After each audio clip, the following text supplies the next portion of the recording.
So the number 2 overall on his list, and listed as the best team fit, Trey Smith for the Chicago Bears. And I think that is pretty obvious to everybody involved.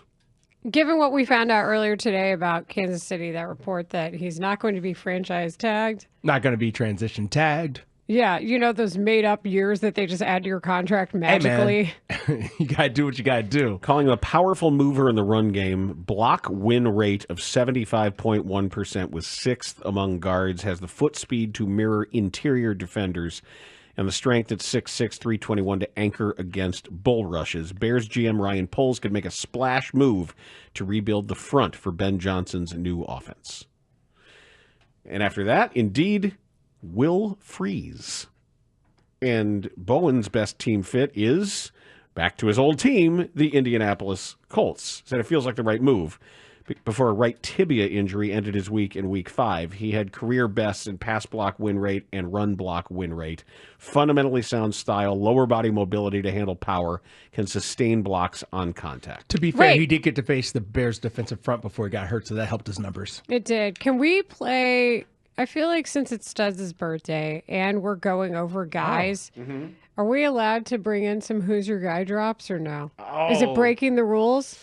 Wait, why would it be breaking the rules? I think because I don't think he's put them together yet. I know we're always cultivating Who's Your Guy drops. It's a consistent thing, but I think the Who's Your Guy drops are sacred and they need to be put specifically in the Who's Your Guy, because if we do it more than just that 1 week a year, then it's not special. I agree. But if Dan's like Trey Smith, and then all of a sudden you hear Rafael Devers go, "I play third." And you will.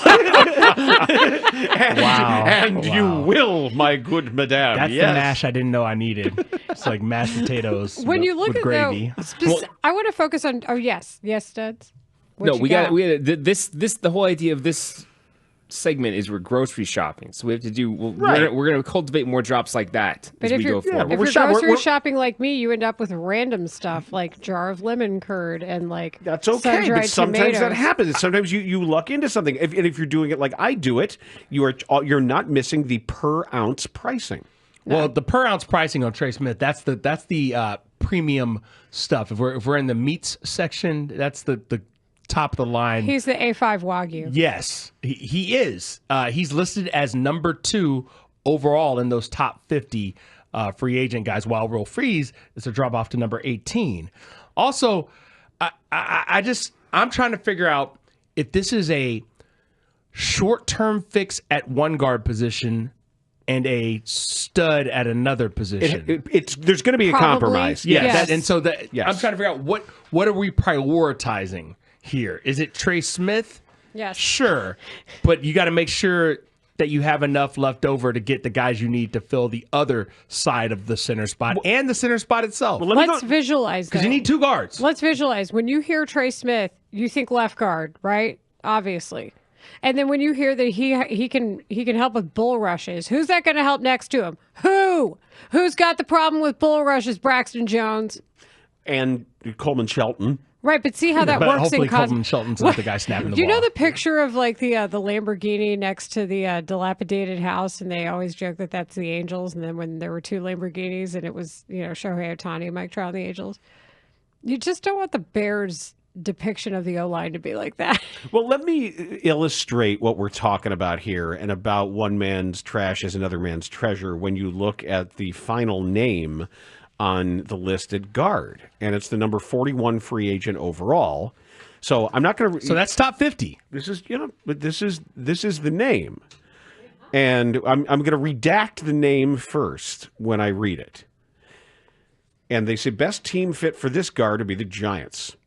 The Giants could fill their right guard vacancy with blank, a 2021 second-round pick, drafted as a tackle. He's had multiple injuries in his career. However, he has the tools to drive defenders off the ball in the run game and had a pass block win rate of 92% last year. He'd boost a poor offensive line in New York. Fill in the blank, Tevin Jenkins. Well, the stat about missing 38 out of a possible 68 career games. Yeah, you left that one out. I'm sorry, playing in only 38 out of 68. You're still missing 30. I thought that would give it away.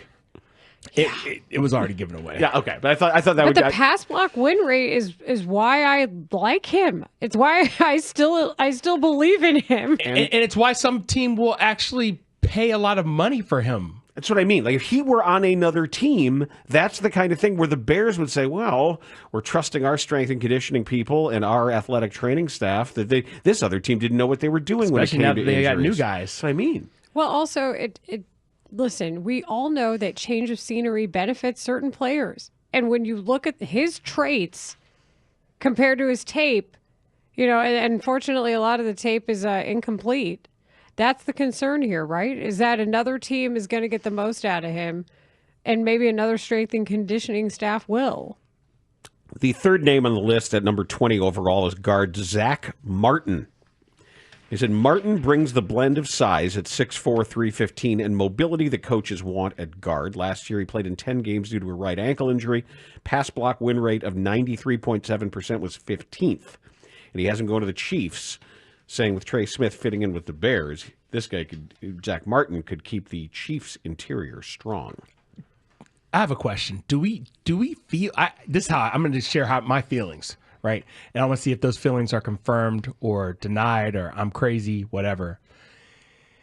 This presumption that Trey Smith as a free agent would come to Chicago and there would be is this riding on the coattails of the Bears securing Ben Johnson's services? Is there a more it goes from I don't know maybe to they'll go out and they'll get Trey Smith.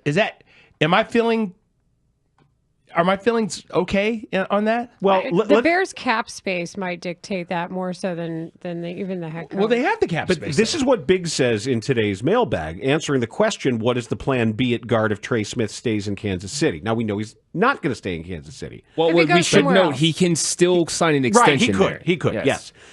He said, what Big says is the question probably should be, what is plan B at guard if Smith remains with the Chiefs or signs elsewhere? More than half of the league projects to have in excess of $30 million in available cap space. The Bears can make some moves to create more, and so can a whole bunch of other teams. My point is, there will be competition for Smith if he reaches free agency. Yup. And that's kind of, I'm trying to protect myself against this idea that just because someone exists, you go out and get them because you have the money available to go out and get them. Other teams have also money to go out and get guys. And so I don't want us to get into this false sense of entitlement, if you will, well in said. free agency. So that the Bears just deserve to have whoever they want. If we're still at the grocery store, there's that last bottle of whatever, and you're staring down. And you the can see it person. off in the distance, right? You're walking towards it, and you can see somebody heading over to it, and then you pick up your pace a little bit. Yeah, sometimes you're diving and boxing out, or maybe conveniently putting your cart over here and say, "Oh, I don't know why." I'm not going to those links. Okay, but my whole point though is when we look at this list, you have to start with what's ideal. Yes, and then you go from there.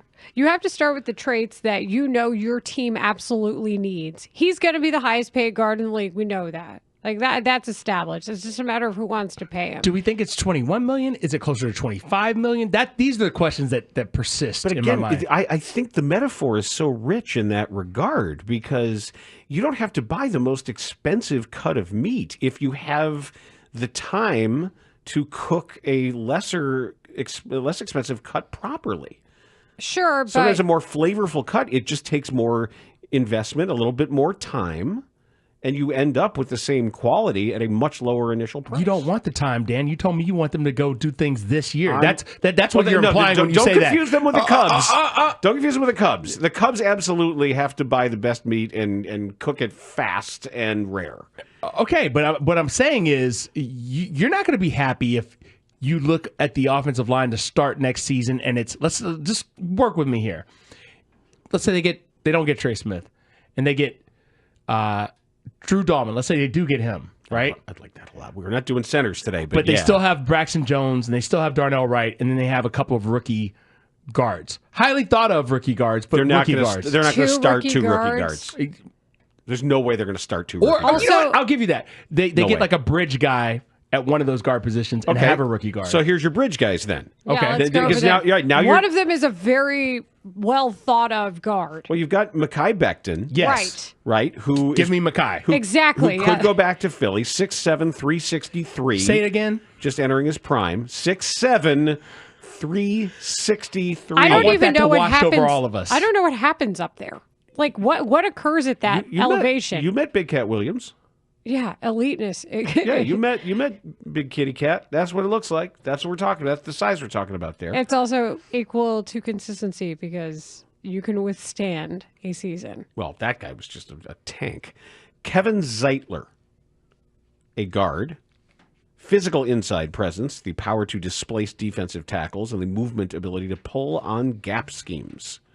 It also makes one of your opponents a little less powerful at the offensive line if you get him away from Detroit. Number 38 overall, and the one above Tevin Jenkins, is another former Bear in James Daniels. Yeah, he's coming off that Achilles. Tore it in week 4, and his run block win rate before the injury of 82.7 was second behind only Quentin Nelson. That's a good stat. Yeah. And I love James Daniels because when he came out, he was also potentially a center. And I remember that first practice when I saw him, and I said, who has that giant, magnificent ass? And it was James Daniels. That's what you said. It's glorious. Yeah, it's absolutely glorious. Now So I know that you're a butt man. For offensive linemen, hell yeah. The problem with James Daniels' time in Chicago is unfortunately he had injuries and he couldn't control those. Wasn't like one of them a season-ending pec injury or something like that. It was something, I forget what exactly it was off the top of my head. But He still has injuries. But the Bears though needed his services. Like that was a smart move to get him at the time, and he would have been a game changer for them when it came to just help.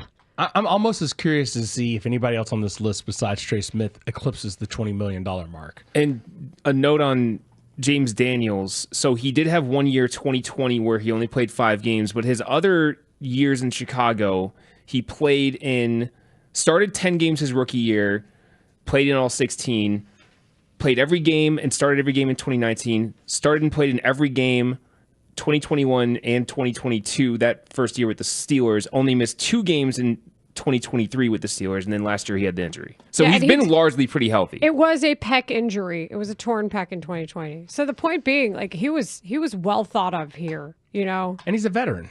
He was a cap casualty.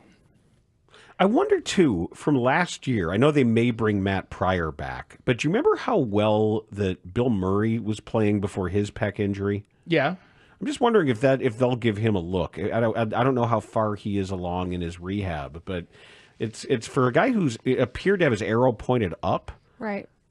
I would not mind if he gets another shot, if he's able to build his strength back up, which is the hardest thing to do after a pec injury, to get that mass back. Right.